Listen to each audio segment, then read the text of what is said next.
जो टैंकी में जो छात्र चढ़े हैं वो कह रहे हैं कि साहब उनकी डिमांड है कि आप हमारी आयु सीमा बढ़ा दीजिए, खासकर वो पुलिस भर्ती मामले में। तो क्या उनकी डिमांड जस्टिफाइड है और इसको कंसिडर किया जा सकता है?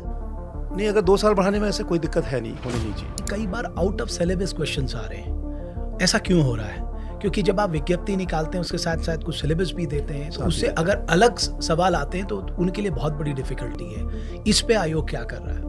एक्सपर्ट आने चाहिए ताकि बहुत अच्छा पेपर डिज़ाइन हो सके। तो कई लोग ये भी कहते हैं UKSSC जिस तरह से गलत वजहों से खबरों में आया, जो अच्छे एक्सपर्ट्स हैं वो कतराते हैं, उनको लगता है कि वो हम अपना नाम काम कराएं। ऐसा कुछ है क्या?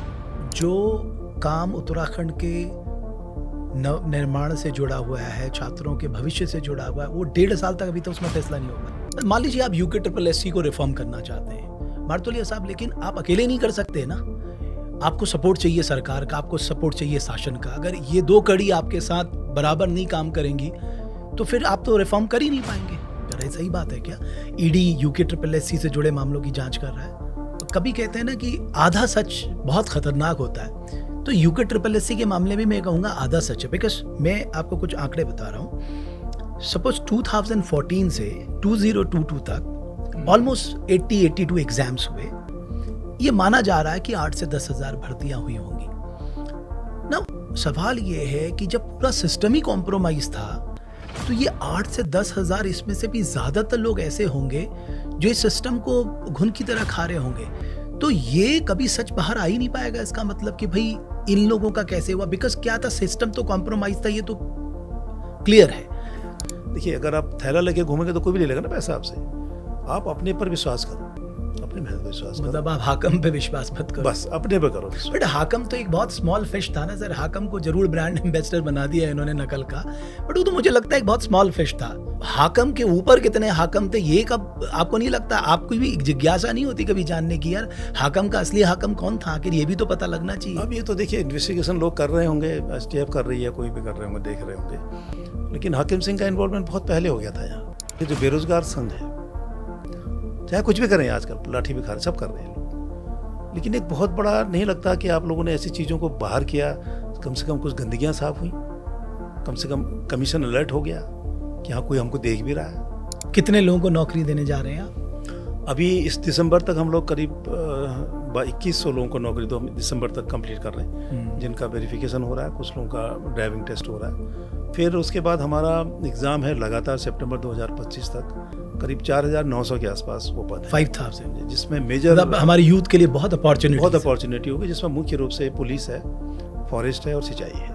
अब आप सोचिए, जो सारे डिपार्टमेंट की वैकेंसीज फुलफिल कर रहा है, उसकी अपनी वैकेंसीज वैकेंट पड़ी हुई है। पॉलिटिकल इंटरफेरेंस एक बहुत बड़ा कारण होता है। तो मैं क्या ये मानूं कि UKSSC पॉलिटिकल इंटरफेरेंस से मुक्त है पूरी तरह से? किसी तरह का कोई पॉलिटिकल इंटरफेरेंस आपके ऊपर नहीं है? नमस्कार, देवभूमि डायलॉग के पॉडकास्ट में आपका बहुत बहुत स्वागत है। पॉडकास्ट में आज हमारे बहुत ही खास मेहमान हैं UKSSC के चेयरमैन GS मारतोलिया साहब। जब कल हमने स्टूडेंट से ये जानना चाहा कि आप क्या सवाल पूछना चाहते हैं, तो हमारे पास 1000 से ज्यादा सवाल आए हैं UKSSC के चेयरमैन साहब के लिए, और हम कोशिश करेंगे कि ज्यादातर सवालों को हम अपने इस पॉडकास्ट में लें। बहुत धन्यवाद सर आपका देवभूमि डायलॉग के पॉडकास्ट पे आने के लिए, और आपके लिए सवालों की बहुत लंबी फेहरिस्त है। लेकिन जो आज की हेडलाइन है अखबारों की, वहीं से शुरू करते हैं। जो टैंकी में जो छात्र चढ़े हैं वो कह रहे हैं कि साहब उनकी डिमांड है कि आप हमारी आयु सीमा बढ़ा दीजिए, खासकर वो पुलिस भर्ती मामले में। तो क्या उनकी डिमांड जस्टिफाइड है और इसको कंसिडर किया जा सकता है? अब उसमें देखिए, पहले हाई स्कूल क्वालिफिकेशन हमारी कांस्टेबल की होती थी, तब 18 से 21 साल होता था। और अभी हमारे यहाँ पुलिस की क्वालिफिकेशन इंटरमीडिएट हो गई है 10+2, तो उसमें 1 साल बढ़ाया था, 22 किया था। और 1 साल करने का गवर्नमेंट कर सकती है, इसमें कोई कुछ स्टेट में है 22 भी है, तो इसमें करने में बहुत टेक्निकल प्रॉब्लम तो नहीं है। लेकिन इसके लिए पूरी रूल्स रेगुलेशन, पूरे नेम और इसकी चेंज करनी होगी पुलिस को, होम डिपार्टमेंट को। बट वो कह रहे हैं कई स्टेट ने किया है, तो हम क्यों नहीं कर सकते? नहीं है, हर देखो एज हर जगह अलग अलग है, कहीं 22 भी है, कहीं 24 भी है, अब कहीं 26 भी है। तो हमारे स्टेट में हम लोग 21 से 22 किया था पहले, और अगर 1 साल बढ़ाने 4 साल की मांग कर रहे हैं मेरे ख्याल से, जो पेपर में आता है। उस पर एक निर्णय हो जाए, उसमें होम डिपार्टमेंट हो, पुलिस डिपार्टमेंट हो, वो बैठें तय कर लें और एक कि कोई निर्णय लें। आपकी सलाह क्या रहेगी? नहीं, अगर 2 साल बढ़ाने में ऐसे कोई दिक्कत है नहीं, होनी नहीं चाहिए आप चाहते हैं मेरे कि 2 हिसाब साल से। बढ़ा दी जाए? उसका कारण भी है, क्योंकि अगर आप कोरोना को लेके जैसे कहते हैं लोग बार बार, तो कभी कभी ऐसा हो सकता है कि बढ़ाने में कोई, मेरे ख्याल है कोई टेक्निकल प्रॉब्लम है नहीं, और ये 18 से 22 करने में कोई हर्ज नहीं। एक दूसरा सवाल जो ज़्यादातर लोग कहते हैं, वो कहते हैं कि साहब आपको एक टाइम फ्रेम तय करना चाहिए। मतलब कोई आपकी जो विज्ञप्ति निकालने से लेके जो जॉइनिंग तक की पूरी प्रक्रिया है, वो एक समय सीमा पे हो जाए, बिकॉज़ इसमें कई बार कई डिलेज़ होते हैं। तो क्या आयोग इस दिशा की ओर आगे बढ़ रहा है कि हम एक निश्चित टाइम फ्रेम में एक एग्ज़ाम कंप्लीट कराएँगे? देखिए, बड़ा बढ़िया क्वेश्चन आपने पूछा, इस पर हम लोग बहुत कोशिश कर रहे हैं। देखिए, हम लोग ग्रुप सी का एग्ज़ाम कराते हैं, और ग्रुप सी में बहुत डिपार्टमेंट है, और डिपार्टमेंट में एक क्लर्क से लेकर के ग्रेड 2 में जो आते हैं हमारे, सभी हैं उसमें, टेक्निकल भी है, नॉन टेक्निकल भी हैं, कुछ जनरल पेपर हैं जैसे ग्रेजुएट लेवल है, कनिष्ठ सहायक क्लरिकल है। हमारे यहाँ दिक्कत यह है कि जितने डिपार्टमेंट में है उतनी उनकी नियमावली अलग अलग है, उनके जो भर्ती करने के नियम हैं वो सब अलग अलग हैं। और उसमें क्या होता है कि जब अध्याचन आता है तो उसको हम जब स्टडी करते हैं तो कहीं पर 1 साल का कंप्यूटर कोर्स कर देते हैं, कहीं पर 4000 की डिप्रेशन होता है, कहीं पर इंटरव्यू की बात भी आती है, ड्राइवर में इंटरव्यू की बात आती है, कभी कभी राजभवन वाली में इस तरह की बातें आती हैं। तो हम एक कोशिश ये कर रहे थे, 2008 में जो नियमावली बनी हमारी, उसके हिसाब से जब पहली बार कमीशन में इस तरह की अड़चन आई, तो उसमें ये हुआ कि साहब सबकी नियमावली जो उत्तराखंड सरकार की गाइडलाइंस है उसके हिसाब से बने, मतलब एक तरह के नेचर का नियम, एक ही तरह के उसके नियम, मतलब एक यूनिफॉर्मिटी हो। यूनिफॉर्मिटी हर डिपार्टमेंट। जैसे पुलिस, आजकल एक अच्छा काम ये हो रहा है कि जो यूनिफॉर्म फोर्स में है, पुलिस है, होमगार्ड है, आबकारी है, ट्रांसपोर्ट है, उसमें एक तरह की नियमावली पर काम हो रहा है। बट फिजिकल के लिए क्राइटेरिया अलग अलग है इसमें ना, भी, उस मेरे ख्याल। इसीलिए वो अभी उस पर Because एक काम तो सबका एक ही है, काम भी- एनफोर्समेंट है। हाँ, उसमें क्या है कि पुलिस का बिल्कुल डिफरेंट है।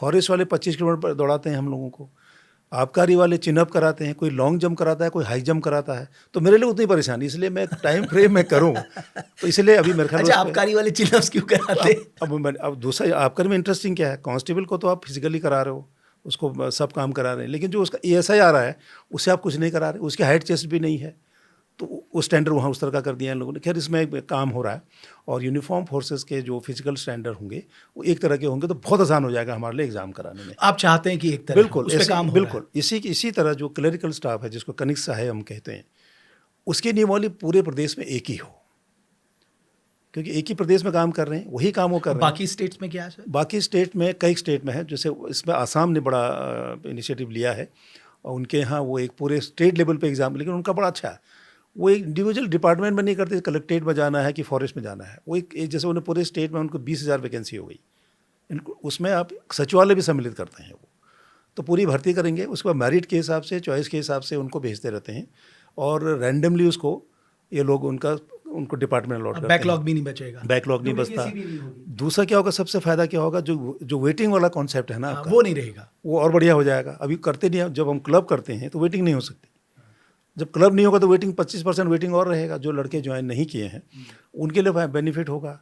और उसमें फिर वो क्या करते हैं कि कलेक्ट्रेट वाला आदमी फॉरेस्ट में भी जा सकता है, फॉरेस्ट वाला इरिगेशन में जा सकता है, PWD में जा सकता है, सचिवालय जा सकता है, तो वो आपस में ट्रांसफ़र भी हो जाते हैं उनके लिए, तो वो और बड़ा आयोग अच्छा के लिए भी बहुत आसान है। बहुत हमारे लिए क्या, उसके बाद हम हर साल एग्ज़ाम कराने में हमें कोई तकलीफ नहीं, क्योंकि हमें 3 एग्ज़ाम कराने होंगे।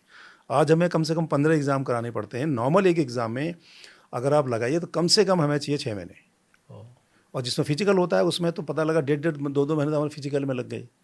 तो इसलिए जो टाइम फ्रेम है उसमें करने की कोशिश करने के बाद, आसाम एक ऐसा स्टेट है जो परीक्षा मामले में उसकी जो प्रैक्टिसेस हैं बेस्ट उसको शामिल किया जा सकता अडॉप्ट है। करना चाहिए हमें, और हमें इनिशिएटिव लेना चाहिए। मेरे ख्याल से उम्मीद है कि उस पर कुछ काम होगा। बट सर, आप तो 2-3 साल पहले हरियाणा भी होके आए, वहाँ का भी आपने पूरा स्टडी हाँ, किया। हरियाणा में उस तरह का नहीं है, लेकिन हरियाणा में ये है कि वो लोग क्या करते हैं कि 2 टियर एग्ज़ाम कराते हैं, एक CET कराते हैं, बेसिकली पात्रता टेस्ट होती है ना हमारे यहाँ CET, वो करा करके भीड़ कम हो जाती है। ओके। तो मेन एग्जाम में क्या होता है कि उससे स्ट्रेंथ, भीड़ कम हो जाएगी तो आपके लिए बेटर मैनेजमेंट भी होगा और उतनी नकल करने के चांसेस कम होंगे। तो 2 टियर पे की बात भी हमने गवर्नमेंट को भेजी थी पहले, वो भी हमारी पेंडिंग है गवर्नमेंट में, वो हमेशा ठीक कब रहेगा। भेजी थी आपने? मेरे आने के बाद भेजी, मेरे ख्याल से साल भर तो हो गया होगा, साल 1.5 साल। 1.5 उस पर साल से काम वो- करना चाहिए, हो जाना चाहिए, अभी तक वो पेंडिंग है, तो उस पर निर्णय लेना होगा 2 टियर पे जाएं आप। मतलब जो काम उत्तराखंड के नव निर्माण से जुड़ा हुआ है, छात्रों के भविष्य से जुड़ा हुआ है, वो 1.5 साल तक अभी तक उसमें फैसला नहीं हो पाया। नहीं, उसमें 2-3 चीज़ें हैं। जैसे कुछ लोगों का मत ये है कि साहब 2 टियर नहीं होना चाहिए, सीईटी का कॉन्सेप्ट नहीं होना चाहिए, कुछ कहते हैं होना चाहिए। तो अभी हमारी एक मीटिंग हुई थी, जो भी एसीएस साहब हैं, हमने कहा साहब निर्णय करो, क्योंकि अगले 2025 का जो हमारा चयन वर्ष होगा, उस पर एक नए तरह से काम करें हम। जो चला आ रहा है पिछले 15 साल से, 2014 से, उसी पर आगे बढ़ने के बजाय कुछ तो कहीं रिफॉर्म करने की कोशिश करें।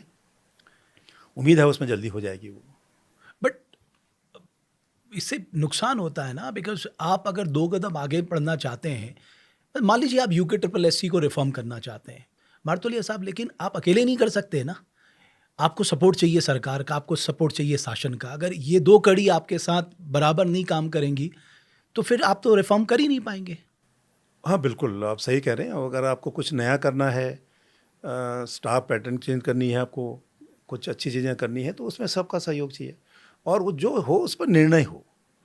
अगर अब कोई अनिर्णय की स्थिति अनिर्णय ना हो। ना रहे, क्योंकि हम भी दुविधा में रहें, लड़के भी दुविधा में रहे। हम कई बार कह देते हैं कि साहब 2 टियर पे बात कर रहे हैं हम लोग, तो लड़के बड़े सत्संगी, तो कब से होगा, क्या होगा, लेकिन उसमें कोई निर्णय नहीं होता। तो वो स्थिति में लड़कों के लिए भी ठीक नहीं है, और मैं जिस लाइन पर चलना चाह रहा हूँ मेरे लिए भी ठीक नहीं कि मैं किस तरह से एग्ज़ाम कराऊँ।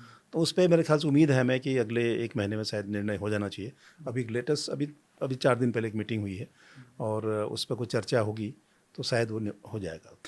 और जो सवाल आए हैं, जैसे सिलेबस को लेके बहुत क्वेश्चंस हैं सर, उनका कहना है कि कई बार आउट ऑफ सिलेबस क्वेश्चंस आ रहे हैं, ऐसा क्यों हो रहा है? क्योंकि जब आप विज्ञप्ति निकालते हैं उसके साथ साथ कुछ सिलेबस भी देते हैं, तो साथ ही उससे देते हैं। अगर अलग सवाल आते हैं तो उनके लिए बहुत बड़ी डिफिकल्टी है। इस पे आयोग क्या कर रहा है? देखिए, सिलेबस का जहाँ तक प्रश्न है, केवल एलटी में इस बार थोड़ा लोगों ने कहा था कि ये सिलेबस आउट ऑफ सिलेबस है। इस बार एलटी वालों ने, जो एजुकेशन डिपार्टमेंट ने, कुछ अपने सिस्टम को, अपने चीज़ों को कुछ चेंज किया, परिवर्तन किया उन लोगों ने, तो उसमें कुछ चीज़ ऐड हो गई। पहले क्या होता था कि बीएड में जो लड़का बीएड मांगते थे, तो बीएड के सारे पूरे बीएड के क्वेश्चन नहीं होते थे। फर्स्ट ईयर के क्वेश्चन पूछ लिए आप लोगों ने, इस तरह से करते थे। अभी पूरे बीएड के क्वेश्चन पूछे जाते अभी। इसमें जब हम लोगों ने फॉर्म भरा था, तो कई लोग आए, बच्चे आए थे, और उनने कहा साहब सिलेबस बढ़ गया है, क्योंकि एजुकेशन डिपार्टमेंट ने थोड़ा चेंज किया, तो हमें थोड़ा समय दो। और हमने समय भी दिया उनको। 2 महीना मैंने लेट किया एग्ज़ाम। अब इंटरेस्टिंग बात बताऊँ, उसमें कुछ बच्चे मेरे पास फिर आगे मेरे से लड़ने लगे। वो लोग बोले साहब ने टाइम चेंज कर दिया, मेरा तो सिंगापुर का रिटर्न टिकट है, मैं सिंगापुर से एग्ज़ाम देने आया हूँ, उसने ये कहा। खैर फिर 2 महीना एग्ज़ाम लेट हुआ वो। और आउट ऑफ सिलेबस जनरली देखिए हम लोग क्या करते हैं कि जहाँ हाई स्कूल होता है, जैसे इंटरमीडिएट है, तो उसमें 10+2 के आसपास का क्वेश्चन पूछते हैं। कभी आउट ऑफ स्टेज आने का कोई मतलब भी नहीं उन्होंने होता। लिखा था ग्रुप सी में एलटी के सवाल पूछे गए, उस तरह एलटी की। में ही की बात हो रही है। एलटी में ही थोड़ा प्रॉब्लम इन लोगों ने जो किया था। आए थे मेरे पास, काफ़ी आए थे, लेकिन उसमें जो चैलेंज हुए, एक लड़का जब एग्ज़ाम देता है, तो जब हम आंसर की निकालते हैं, तो उसको चुनौती देने का उसका अधिकार है, वो देता है। और इंटरेस्ट देखिए उसमें बहुत चैलेंज नहीं आए, सिलेबस को लेके बहुत नहीं आए। क्वेश्चन का आंसर के ऊपर आया हो सकता है, लेकिन आउट ऑफ सिलेबस, एक क्वेश्चन आउट ऑफ सिलेबस है, किसी ने नहीं चैलेंज किया। एक साथ 1-2 क्वेश्चन हो सकता है। 3000 की बात, 3000 से ऊपर आए, और 1 या 2 क्वेश्चन, 1 क्वेश्चन ड्रॉप हुआ उसमें बस। तो मैं इसलिए थोड़ा सा ठीक बात है उनके, हम लोग क्वेश्चन मानने का क्या मतलब हमारा। बट वो होता क्या है ना कि अगर मान लीजिए क्वेश्चन में आंसर कुछ भी गलती हुई तो डिलीट करना पड़ता है, शायद वही प्रोसीजर होता है, बट उससे इम्पैक्ट तो पड़ता है ना। बिल्कुल इम्पैक्ट पड़ता है। इम्पैक्ट देखिए, इसीलिए हम कह रहे हैं। देखिए, जब मैं यहाँ आया था, तो जब ये जो फॉरेस्टर का जो एग्ज़ाम हुआ, जिसको हमने कैंसिल किया था, उसमें लगाइए कि कम से कम 3500 क्वेश्चन चैलेंज हुए टोटल। कई फेजेस में एग्ज़ाम हुए वो, और उसमें 28 नंबर लोगों के बढ़े, और किसी का 28 कम हुआ उस वाले एग्ज़ाम में। तो फिर मैंने जितने भी एक्सपर्ट थे उनकी कामों की समीक्षा की, भाई ऐसा हुआ क्यों। भाई एक एक्सपर्ट एक क्वेश्चन बना रहा है, फिर उसके बाद क्वेश्चन चेंज कैसे हो रहा है, तो उससे भी हमारे उस पर दिक्कत होती है। अभी हम लोग एक्सपर्ट भी पे हम लोगों ने काफ़ी मेहनत किया है, अभी अच्छे एक्सपर्ट ला रहे हैं, और जस्ट मिनिमम से कम उसको डिलीट होने चाहिए या आंसर चेंज होने चाहिए। वो एक्सपर्ट जो आपने कहा ना, उन एक्सपर्ट्स, उनकी क्वालिटी क्या है, बैकग्राउंड्स क्या है, बेस्ट एक्सपर्ट आने चाहिए ताकि बहुत अच्छा पेपर डिज़ाइन हो सके। तो कई लोग ये भी कहते हैं यूके ट्रिपल एस सी जिस तरह से गलत वजहों से खबरों में आया, जो अच्छे एक्सपर्ट्स हैं वो कतराते हैं, उनको लगता है कि वो हम अपना नाम खाम कराए, ऐसा कुछ है क्या? नहीं, गलत कहते हैं, और गलत कहते हैं, ऐसा नहीं है। मैं अभी, मेरा इस बीच इंटरेक्शन हुआ है एएमयू वालों से, JNU से, DU से और गुजरात की लॉ नेशनल लॉ कॉलेज से और इसका जो मध्य प्रदेश के लॉ कॉलेज के एक्सपर्ट से मेरी इंटरेक्शन हुआ, बीच में आया, बुलाया था हम लोगों ने। तो उनका ये कहना था, जिस तरह से आप करते हैं वो कई कमीशन से बहुत अच्छा है, उनका ये ऑब्जर्वेशन है। अच्छा। और उससे पहले में हो सकता है कि हमारे कुछ एक्सपर्ट ऐसे भी रहे होंगे जो बहुत ज़्यादा पढ़े लिखे नहीं हो। कभी कभी ऐसा होता है कि हम ऐसे भी, जैसे हमारे जैसे क्वेश्चन आप बनाते हैं तो उसका जो आंसर होता ये है, तो क्राइटेरिया क्या होता है एक्सपर्ट का? क्राइटेरिया देखिए बेसिकली जो अब एक तो मैं नॉर्मल किसी भी कॉलेज का उठा लूँ, हज़ार लाखों कॉलेज हैं आजकल, प्राइवेट डिग्री कॉलेज भी हैं, मतलब आप किसी को भी ले सकते हैं, ये आपका प्रेरोगेटिव ये है। हमारा प्रेरोगेटिव है। लेकिन मैं कोशिश ये करता हूँ कि जो हमारे सेंट्रल यूनिवर्सिटीज़ हैं, हमारी यूनिवर्सिटीज़ हैं, उसके प्रोफेसर आएँ, IIT के आएँ, बुलाते हैं, हम IIT के भी आते हैं। और बहुत ही जब नहीं मिला असिस्टेंट प्रोफेसर पर जाते हैं तो हम कोशिश करते हैं कि प्रोफेसर आएँ, और प्रोफेसर अच्छे यूनिवर्सिटी के होते हैं। ऐसा नहीं है कि साहब कोई प्राइवेट लॉ कॉलेज चला रहा है वहाँ से 4 बुलाओ, ऐसा नहीं करते हैं। शुरू में होता रहा होगा, मैं उस पर बहुत ज़्यादा कमेंट्स नहीं करूँगा, लेकिन हमने अभी अपना, और दूसरी हमने क्या किया कि अपनी पूरी लाइब्रेरी हमने डेवलप की है। ओके। तो उसी बुक वहीं पकड़ा दें उनको, पकड़ किताब, इससे बनाइए, आप करेंगे काम आप, या इससे पढ़िए।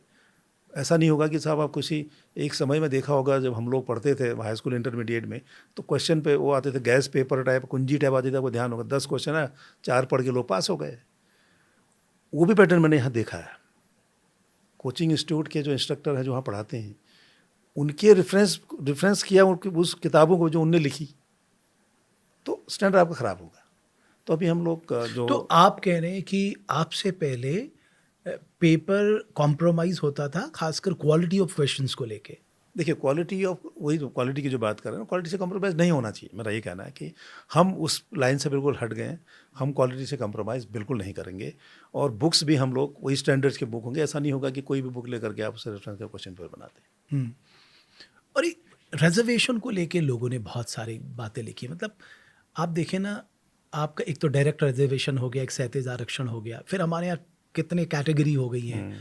आपकी SC ST OBC तो है ही है, फिर क्षैतिज आरक्षण हो गया, फिर आपका दिव्यांग आरक्षण हो गया, आंदोलनकारी आरक्षण हो गया, फ्रीडम फाइटर आरक्षण हो गया, स्पोर्ट्स कोटा हो गया। 4% स्पोर्ट्स कोटा आ गया अभी। तो इसको कैसे आप, ये बहुत डिफिकल्ट नहीं है आपके लिए तय करना कि भाई कैसे तय करें करके? ये बेसिकली रिजर्वेशन को मैं तय नहीं करता हूँ, ये तय करता है डिपार्टमेंट। ओके। डिपार्टमेंट ने रिक्वेशन भिजवाया, अध्याचन भिजवाया, तो किस पर कितने पोस्ट होंगे वो उसका काम है डिपार्टमेंट का। मेरा काम है कि मैं उसको एक बार रिव्यू करूं, क्योंकि रोस्टर का जो है वो रिव्यू करना मेरा अधिकार में है। अगर मैं उसमें लगता है कि यहाँ कुछ गड़बड़ है तो वापस करता हूँ। अदरवाइज़ विकलांग में कितने होंगे, PH में कितने होंगे, XR में कितने होंगे, वो डिपार्टमेंट का काम। अभी 4% लेटेस्ट जो अभी 14% ये बड़ा है, 4% स्पोर्ट्स कोटा, 10% आंदोलनकारी, वो शायद कोर्ट में चैलेंज हो गया है, वो उसमें आगे क्या होगा, लेकिन उसमें हमको रिलीफ मिला नहीं पिटिशनर को, लेकिन वो चल रहा है अभी। तो वो डिपार्टमेंट का काम है, हम लोग नहीं देनदारी करते। बट एक उत्तराखंडी होने के नाते आपको लगता है कि ये बहुत ही डिफ़िकल्ट स्थिति नहीं है? देखिए डिफ़िकल्ट चीज़ कहाँ होती है, मैं बताऊँ आपको डिफ़िकल्ट कहाँ हो रही है कि जैसे मेरिट बनती है, तो जो जो रिजर्वेशन वाले हैं, SC है, ST है, OBC है, चाहे वो XR भी हो, उसके बाद 2 अपॉर्चुनिटी है इनडायरेक्टली आप कहिए। अगर वो मेरिट में आता है 50% जो ऊपर, अनरिजर्व कहते हैं उसको, वहाँ आता है तो वहाँ चला जाता है वो, ठीक है। तो वहाँ अगर 4 आदमी चले गए तो 50 में 4 कम हो गए। बिल्कुल। तो उसके बाद 30% महिलाएं हो गई, तो जिसको जनरल कह सकते हैं उसमें उनका कम से कम उसको 8, 5, 7, 10 पोस्ट का नुकसान हो सकता है। सुप्रीम कोर्ट ने इस पर काफ़ी का एक निर्णय है, मेरे ख्याल से उसको एक बार हमें भी रिव्यू करना चाहिए। आपको लगता है ये रिव्यू करना चाहिए? करना चाहिए। आपके डॉक्यूमेंट वेरिफिकेशन को लेके कई लोगों ने सवाल किया कि साहब बड़ा टाइम टेकिंग प्रोसेस है, इसको हम कितनी जल्दी कर सकते हैं ताकि स्पीड अप कर सके इस पूरे मामले? डॉक्यूमेंट्स वेरिफिकेशन का 2-3 चीज़ें हमारे यहाँ दिक्कत होती है। और पहले हम लोग क्या करते थे कि जिस डिपार्टमेंट का होता उस डिपार्टमेंट के लोगों को बुलाते थे। एक आदमी तो बहुत सीरियसली काम करेगा बैठ के, हर चीज़ है उसके पास, एक चेकलिस्ट दी हम लोगों ने, एक करेगा। एक आया चाय पिया, खाना खा के चला गया, शाम को नहीं साहब हो गया, 4 लाइन लिख के भेज दी, सर इसका सर्टिफिकेट संदिग्ध है, लिख दिया, उसने बात खत्म, वो चला गया, मेरा काम बढ़ गया। परेशानी डॉक्यूमेंट्स में कहाँ आ रहा है? देखिए एजुकेशन क्वालिफिकेशन में कहीं दिक्कत नहीं है। दिक्कत जिस चीज़ जहाँ प्रॉब्लम आती है जिस वजह से हमारा लेट हो रहा है, वो हो रहा है OBC को लेकर के। OBC और EWS, ये 2 सर्टिफिकेट मैंने अभी सभी कलेक्टर साहब उनको लिख भी रहा हूँ मैं, इनके सर्टिफिकेट आपके फाइनेंशियल ईयर के होते हैं EWS के, और उसके दोनों के बनवा दीजिए, कैलेंडर ईयर का OBC का बना दीजिए आप। जब आपके पास आ रहा बना दीजिए ना उसको आप, वो 1 साल रहता है वैलिड EWS। तो दिक्कत क्या होती है कि हर साल आपको चाहिए EWS में, ऐसे ही OBC में चाहिए आपको।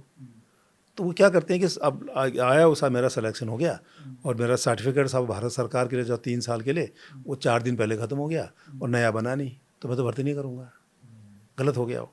अब क्या होता है दूसरा, फिर हम लोग क्या करते हैं, चलो है तो OBC, फिर हम सोचते हैं चलो एक बार इसका संबंधित DM को लिख के भेजें, तो उसको लिखते लिखते वो 1.5 महीने लगा देते हैं कि हाँ पटवारी के रिपोर्ट के अनुसार उस टाइम ये उसमें क्रीमी लेयर वो लिख देता है, वो इतने लाख से कम इसकी आमदनी थी, तो एक सर्टिफाई करता है, लेकिन वो सर्टिफिकेट प्रॉपर जो परफॉर्मा उसमें मिलता नहीं। उसमें अभी हम लोगों ने उसके लिए एक काम ये किया है, जब हम जब विज्ञप्ति निकालते हैं ना, उसमें हमने फॉर्मेट लगा दिया है। ओके। इस फॉर्मेट में आपको देना होगा, दरअसल हम नहीं कर। दूसरा कहाँ दिक्कत आ रही है, मैं एम्प्लॉय हूँ, किसी एम्प्लॉय में हूँ, मैंने अप्लाई कर दिया दूसरी जगह सीनियर पोस्ट के लिए, वहाँ सिलेक्शन हो गया, अब वो हमें NOC नहीं दे रहा है। NOC के बिना काम नहीं हो सकता, NOC देना। अभी लड़का चल घूम रहा है हमारे यहाँ, मैंने कहा बिल्कुल नहीं करूँगा। आप किसी सरकारी डिपार्टमेंट को छोड़ रहे हो तो पहले NOC लोन लेना होगा, वो रूल नियम है, वो तो नियम है। तो अब वो पहले तो दिया नहीं उसने, अब उसका सिलेक्शन हो गया ठीक जगह, अब लेके घूम रहा है, अब नहीं करूँगा मैं। तो इन परेशानियों से डॉक्यूमेंट वेरिफिकेशन देर हो रही है हमें, और इसीलिए हम लोगों ने हर अध्याचन में जो सर्टिफिकेट में जहाँ जहाँ दिक्कत थी वो मेंशन कर दिया है। और इंटरेस्टिंग बात है, देखिए हिमाचल में हरियाणा स्टडी करने गया था, वहाँ डॉक्यूमेंट वेरिफिकेशन सचिवालय करती है, वहाँ से स्टाफ अपॉइंट होता है। ओके। ये मान के कि साहब उनके रूल रेगुलेशन से पता होंगे, वहाँ वो लोग करते हैं, हरियाणा में हरियाणा में वो लोग करते हैं वो। और आपने वही रेकमेंड यहाँ किया? हाँ, आपने ये लिखा है कि इस पर विचार किया, जिस पर 1.5 साल से विचार किया, अभी विचार ही हो रहा है। विचार किया जा सकता है इस पर भी। हम लोग ज़्यादा विचार करते हैं मुझे लगता है। नहीं, मतलब चीज़ों को तय हो जाना चाहिए, ज़्यादा अच्छा है, अनिश्चितता नहीं होनी चाहिए। अनिश्चितता में और काम नहीं होता ना, आपकी एफिशिएंसी खत्म होती एक सवाल जो हमारे व्यूवर्स ने लिखा है आपके लिए, कि ऐसे अभ्यर्थी जो स्वयं अपना अभ्यर्थन किसी भर्ती में निरस्त करवाना चाहते हैं, उनका एफिडेविट आयोग स्वीकार क्यों नहीं कर रहा, जैसे स्नातक स्तरीय भर्ती परीक्षा 2023? ये क्या है? देखिए मैं आपको बताता हूँ, देखिए बड़ा इसमें बड़ा खेल रहता है। मैं उसके कुछ चीज़ें बताऊँगा। अब होता क्या है कि एक बच्चा, देखिए जो अच्छा मेहनती है ना, 10 जगह निकलता है। ठीक बात है। और हमारे एग्ज़ाम करीब करीब आसपास ही होते हैं। उसके बाद क्या आता है कि वो लड़का जो है उसका वो वहाँ छोड़ देगा तो एक जगह मिल जाएगी दूसरे को, एक और लड़का ऐड होगा, 3 है तो 3 होंगे।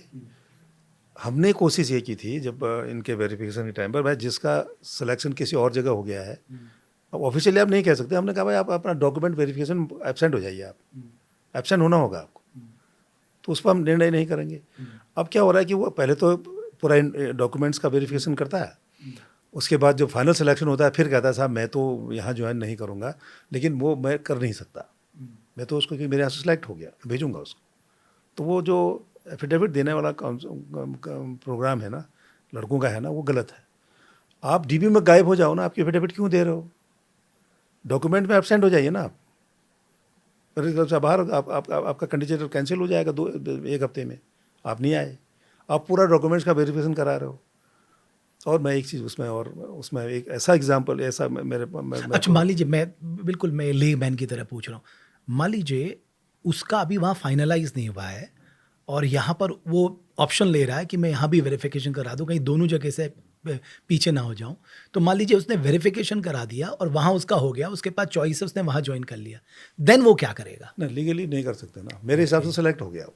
तो फिर उसमें क्या होता है कि जब जब जब जब डिपार्टमेंट में जाते हैं ना हम लोग, वहाँ भेजते हैं रिकमेंडेशन, तो वहाँ 2 लड़के कम हो जाएंगे, 2 लड़के कम होंगे, तो वो जो हमारे यहाँ जो फिर वो वेटिंग वाला है ना, उसको मौका मिले, फिर उसको मौका मिलता है, तो वो लड़के वहाँ से चले जाते हैं। लेकिन जो एग्ज़ाम क्लब होंगे वो वेटिंग का एडवांटेज नहीं है लोगों को, तो लड़का बाहर हो जाएगा। मैं एक अनुभव उसमें बता रहा हूँ, मैं इस पर थोड़ा। बट ये कहते हैं कि साहब आपको एफिडेविट लेने में क्या दिक्कत है? मैं कर ही नहीं सकता ना, मेरे हिसाब से सेलेक्ट हो गया आप पोस्ट में, मैं कैसे कह दूँगी साहब? आप कह रहे हैं इससे बढ़िया आप रिव्यू में बताइए, वो सबसे बेस्ट हो, एब्सेंट हो जाओ ना आप। मैं उसमें मतलब एक ऐसा एक्सपीरियंस आया मेरे पास, ऐसा अनुभव है, मैं उसको और भी इसलिए नहीं करता। उसने कहा कि मैं पद छोड़ दूंगा लेकिन तू मुझे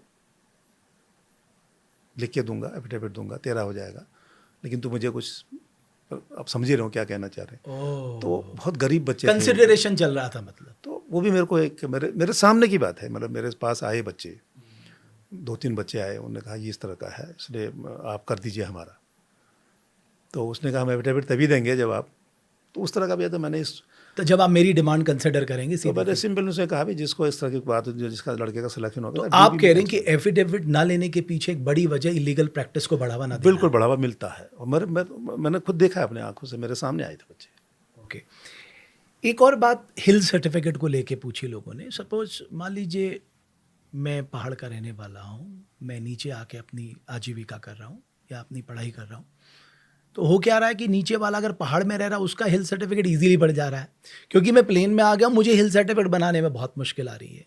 इसका क्या सॉल्यूशन निकले? ऐसे तो हमारे जो अपने लोग हैं, आपको पता है ज़्यादातर आजीविका के लिए पलायन करते ही हैं, वो वापस अपने उनके लिए हिल सर्टिफिकेट बनाना एक बहुत बड़ी चैलेंज हो गई। नहीं, हिल का कोई बेनिफिट नहीं है, केवल यूनिफॉर्म फोर्सेस में फ़ायदा है हाइट का, और कहीं फ़ायदा नहीं है। हमारे यहाँ जो पिछले बार मैंने वन दरोगा का किया था, उसमें बातें आई थी, करीब 3-4 कैंडिडेट थे, वो थे पौड़ी गए, टेहरी के कहीं के, लेकिन यहाँ कहीं बस गए नीचे रुड़की में, तो उनका सर्टिफिकेट रुड़की का ही था, लेकिन वो थे वहाँ के। तो मैंने कहा भाई हम आपको देंगे, आप जा करके अपना एक हिल की भी इसका मूल निवास जो जहाँ का रहने वाला है वहाँ से बना के लाइए, वहाँ आपका राइट तो है, या ज़मीन भी है आपके पास, जो भी है वो लाए। हमने कंसिडर किया, उसमें हम लोग बहुत रिजिड नहीं होते। बेसिकली हाइट का ही एडवांटेज है, और मेरिट का एडवांटेज कहीं भी नहीं है। पुलिस में हाइट थोड़ी कम हो जाती है पहाड़ की। अभी बहुत सारी फाइनेंशियल इरेगुलरिटीज़ की बात आ रही थी, मेरे को सुनने में आया कि इन्फोर्समेंट डिपार्टमेंट भी जांच कर रहा है। सही बात है क्या? ईडी यूके SSSC से जुड़े मामलों की जांच कर रहा है? नहीं, ऐसा जांच नहीं कर रहा है। देखिए, जब आदमी को विपत्ति आती है ना, आदमी के जब दिक्कतें होती, देखिए 2022 में हमारे लिए बहुत बड़ा एक जलजला था, जब नकल पे आई बात, FIR हुई और सस्पेंड हुए हमारे लोग, कई लोग जेल गए, हाकिम सिंह और पूरी टीम जेल गई। वो सब ज़्यादातर हमारे पेपर, हमारे कमीशन से रिलेटेड पेपरों में हुए।